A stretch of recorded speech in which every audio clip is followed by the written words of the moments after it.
नमस्कार, मैं रंजीत चौहान। आप देख रहे हैं ओनली न्यूज इंडिया।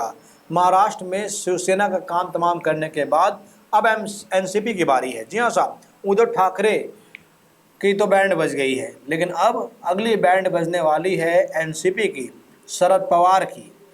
जी हाँ साहब, ये खबर है महाराष्ट्र से, और महाराष्ट्र की खबर बहुत ही हैरान करने वाली है, क्योंकि शिवसेना जिसकी सरकार थी, जिसकी तूती बोलती थी महाराष्ट्र में, अब वो साइड हो गई है और एंट्री हो गई है बीजेपी की।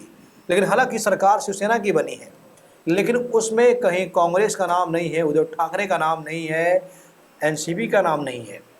तो क्या अब महाराष्ट्र में कोई नया समीकरण बन रहा है, कुछ नया खेल होने वाला है?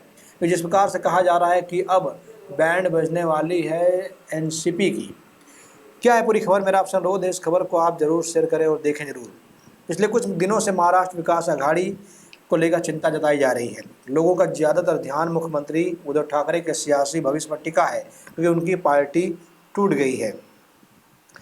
30 महीने पहले राष्ट्रवादी कांग्रेस पार्टी एनसीपी के प्रमुख शरद पवार महाराष्ट्र और देश की गैर भारतीय जनता पार्टी की राजनीति के शिखर पर थे। भाजपा को सत्ता से बाहर रखने के लिए, अपनी पार्टी को पुनर्जीवित करने के लिए शिवसेना और सहयोगी कांग्रेस के साथ एक अप्रत्याशित गठबंधन बनाने के उनके प्रयास की खूब सराहना की गई। देश में भाजपा के विरोध का नया खाका खोजा गया। पिछले कुछ दिनों से महाराष्ट्र विकास अघाड़ी को लेकर चिंता जताई जा रही है।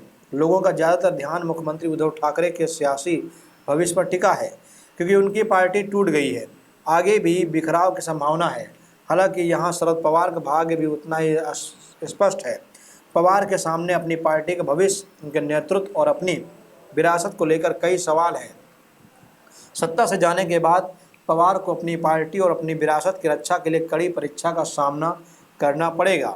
शिवसेना के बाद अब एनसीपी की बारी। एनसीपी के कई नेताओं ने स्वीकार किया कि पार्टी का नेतृत्व पार्टी को विभाजित करने और अपने कुछ शीर्ष नेताओं को लुभाने के लिए भाजपा द्वारा एक नए प्रयास के लिए तैयार है।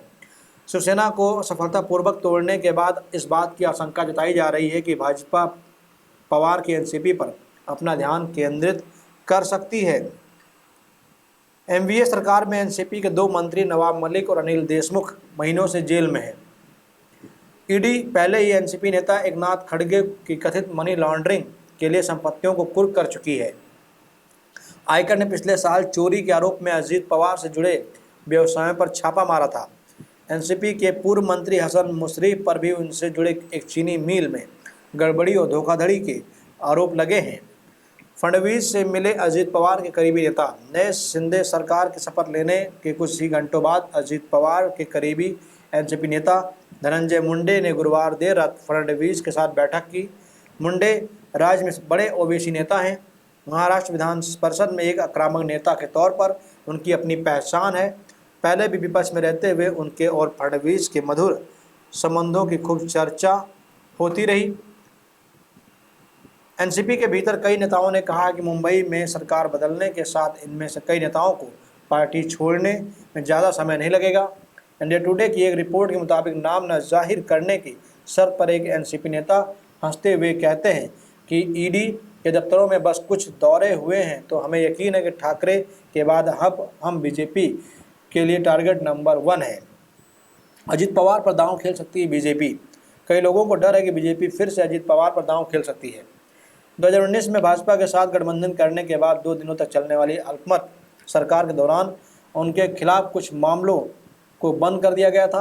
आयकर विभाग की नज़र भी पवार पर है। पिछले साल उनके ठिकानों पर कई छापे मारे गए हैं। अजीत पवार के करीबी एनसीपी के एक सचिव ने इंडिया न्यूज़ को बताया कि जो चीज़ उन्होंने फिर से ऐसा कदम उठाने के लिए प्रेरित करेगी वह एनसीपी में उत्तराधिकारी पर स्पष्टता की कमी, शरद पवार के बाद अजीत पवार और सुप्रिया सुले के बीच प्रतिबद्धता के भड़कने की संभावना है। ये सभी पार्टी के अस्तित्व के सवाल खड़े करते हैं। ये ऐसे सवाल हैं जिन पर केवल पवार ही स्पष्टता दे सकते हैं। तो महाराष्ट्र में अब अगला नंबर एनसीपी का है, शरद पवार साहब का है। अब शरद पवार की पार्टी के नेताओं को भी लगने लगा है कि ज़्यादा दिन के वो मेहमान नहीं है। उन पर भी अब ईडी की जांच होगी, उन पर भी अब सीबीआई की जांच होगी। और उनकी भी पार्टी को तहस नहस किया जाएगा। दरअसल सावना में शिवसेना का फडणवीस पर तंज कहा उन्हें सीएम बनना चाहिए था। शिंदे गुट पर भी भड़के हैं उद्धव ठाकरे। सामना में शिवसेना ने फडणवीस पर तंज कसा है, कहा है कि सीएम तो उस फडणवीस को ही बनना चाहा। दरअसल महाराष्ट्र में राजनीति में कल बड़ा उलटफेर हुआ था। भारतीय जनता पार्टी ने अपने फैसले से तमाम सियासी पंडितों को चौंका दिया। शिवसेना के बागी गुट के नेता एकनाथ शिंदे के हाथों में राज्य की बागडोर थमा दी। महाराष्ट्र की राजनीति में कल बड़ा उलटफेर हुआ। भारतीय जनता पार्टी ने अपने फैसले से तमाम सियासी पंडितों को चौंका दिया है। रणनीतिक विश्लेषक इसे भाजपा के मास्टर स्ट्रोक के तौर पर परिभाषित कर रहे हैं। वहीं शिवसेना ने अपने मुखपत्र के जरिए शिंदे गुट पर निशाना साधा है। उन्होंने पूछा, सत्ता तो पा ली है लेकिन अब आगे क्या होगा। सामना में शिवसेना। महाराष्ट्र की राजनीति में एक सुनहरा पन्ना लिखा गया। मुख्यमंत्री उद्धव ठाकरे ने सर्वोच्च न्यायालय के फैसले के बाद एक पल में सीएम पद से इस्तीफा दे दिया। वे भी कुछ समय रुक कर लोकतंत्र की जीत के लिए आंकड़ों पर खेल खेल सकते थे। विश्वास मत प्रस्ताव के समय भी हंगामा खड़ा करके कुछ विधायकों को निलंबित करवाकर भी सरकार बचा सकते थे, परंतु उन्होंने वह मार्ग नहीं चुना। अपने शालीन स्वभाव के अनुरूप भूमिका अपनाई। वर्षा बंगला तो उन्होंने पहले छोड़ दिया था।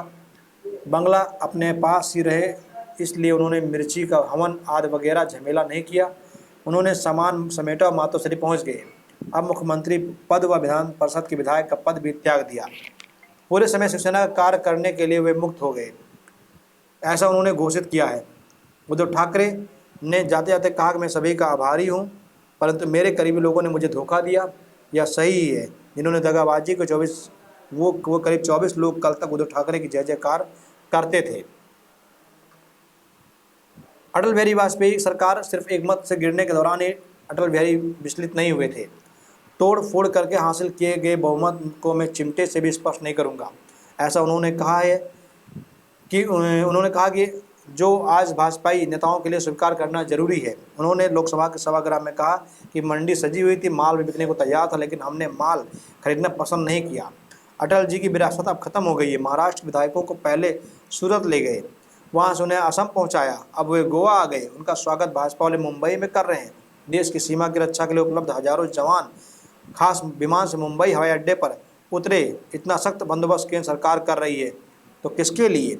जिस पार्टी ने जन्म दिया उस पार्टी से, हिंदुत्व से, बाला साहब ठाकरे से देशद्रोह करने वाले विधायकों की रक्षा के लिए। हिंदुस्तान जैसे महान देश और इस महान देश का संविधान अब नैतिकता के पतन से ग्रसित हो गया है। ये परिस्थितियां निकट भविष्य में बदलेंगी, ऐसे संकेत नज़र नहीं आ रहे, क्योंकि बाजार में सभी रक्षक बिकने के लिए उपलब्ध हैं। तो उद्धव ठाकरे का ये बयान है। मेरा आपसे अनुरोध है कि आप अपनी राय जरूर दें। बहुत बहुत धन्यवाद।